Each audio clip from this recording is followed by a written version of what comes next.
Welcome to Zwida Media. If you're new to this channel, please subscribe. Don't forget to like, comment and share. Here's a new video for today. Enjoy.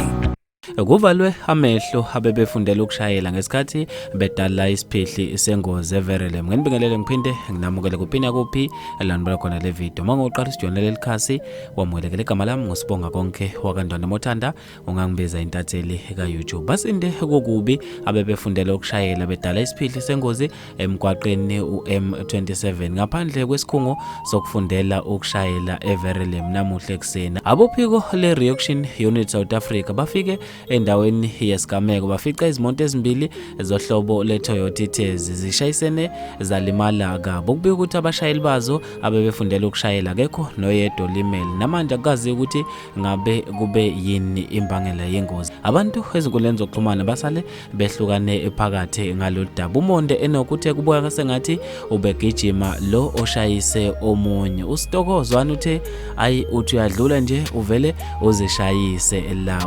Elton Brown uthi abantu eKwaZulu Natal engathi abakwazi ukushayela. Ali Snipe uthe awu besikade nje sihlalele ukuvika amaphola emgwaqeni manje sekuzomela sivike amathezi. Umalume Magugu nene uthe ngaphambi kwesikhungo sezokushayela nina senidala yengozi ayikho lento yini bafethu abantu babe nezimvo ezahlukahlukene. Mina ngizofisa ukwazi ukuphala kwakho khona lapha kwi-comment section ngalo lo daba. Mina nje ngentathela YouTube sengiphuma kanje ngithi awungibambe evidweni elandelayo.